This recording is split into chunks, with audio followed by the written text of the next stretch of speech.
Alright guys, we're back again. Still working on the 350 Rancher. This time we're going to replace this bearing and seal on the left axle bearing in the rear.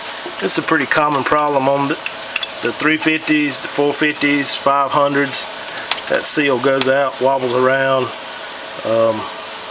It'll end up messing the tube up if you let it go too long. But I'm going to show you how to take it apart. Just bought a kit off of eBay. This is pretty common bearing and seal. These bearings are actually not sealed from the factory, so these seal bearings last a little longer. Let me show you how to take it off. I thought I hit that button. Alright, so I got the tire off now. This actually doesn't have a cotter pin in it, so the nut was loose and no cotter pin. That's a 30mm nut. It'll actually come off with your hand in this case, but it's not supposed to. So you get that off, pull the hub out, wiggle it, wiggle it. Hey, can I talk? Go ahead, talk. You just have to wiggle this off. Might need a hammer. More hammers. Over there. No, there's one up here. Get the orange one. Over here. Alright, my trusty helper's going after a hammer.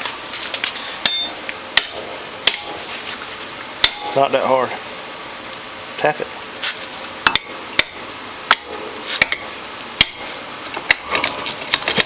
You actually see, this is the and here's the bearing. Inner race. Here's the inner race. Inner race came off. The balls, I don't even know where they are. So it's chewed it up pretty good. This is inside of the where like the tire was at. Yes. And so we're gonna take this tube off now. There's it's attached with these 4 bolts. 4 bolts, and then there's one 12mm bolt on the bottom that holds the skid plate on. You have to take it off too. So we're gonna pull that off real quick. Guys, can I talk now? Guys, as you can see, we have this thing off, and there's a little bit of mud and stuff that fell out of this part right here. It was held in by this. And as you can see, we took this part off of yeah, when the seal goes out, you get a lot of mud and stuff in here on the axle. This is actually part of the bearing. The bearings. Bearing right there. There's also has this collar on here. You don't want to lose this thing. It actually pushes the bearing out to where it needs to go, so it needs to stay on there. And now we're going to clean this tube up a little bit, and then knock that outer race out of there. See you guys. Alright, so I got this cleaned up a little bit. It was about a quarter of the way full of mud in here where the seal is bad and been driving it in the mud. So what you have to do, this lip or this race doesn't have a whole lot to catch on.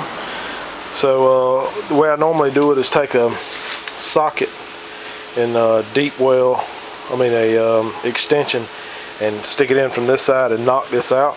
But there's nothing for the socket to catch on. So what I'm gonna have to do is take the welder and just weld some gobs of weld in here just to give it something to catch on.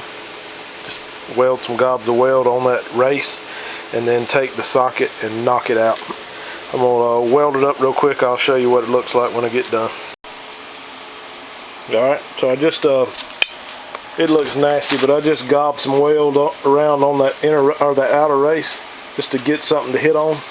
And I'm gonna stick an extension, and I got a 3/4 inch socket here that fits right down in there pretty good. Stick that in this end and knock it out. Alright, so there it is. Has a little shoulder in there that you press the bearing down to, and then this is the outer race. You can see where I just globbed up some weld on there to catch it with this handy dandy bearing removal tool.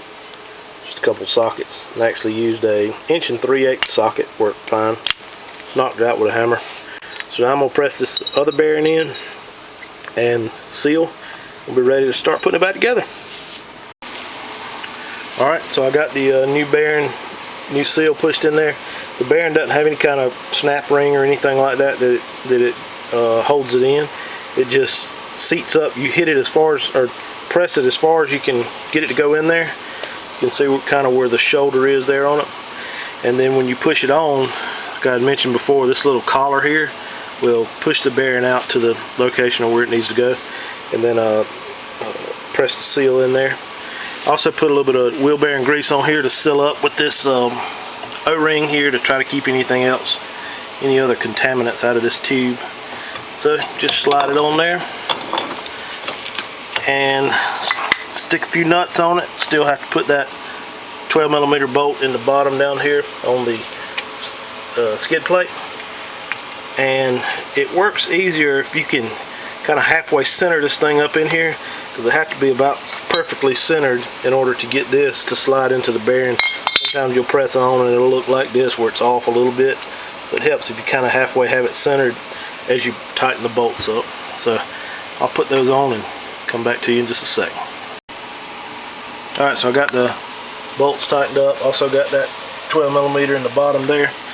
And put a little bit of grease on here to help seal up with that new seal that's in there. And then you just slide this up on. Sometimes you have to tap it on with a hammer because it's pretty tight tolerant on the seal. There it is. It wobbles right on there. Put your nut back on, tighten it down, and put a cotter pin back in. And all that's left to do is put the wheel on and let it ride. Still some play in that hub until you get it tightened up. There shouldn't be any play. You can see it won't move now. Shouldn't be any play back and forth with the new bearing in there. And that's it. So hit that like button and subscribe if you like my videos. And I'll get back with you. Got a couple more little projects going on today, so I'm going to try to get a couple more videos today.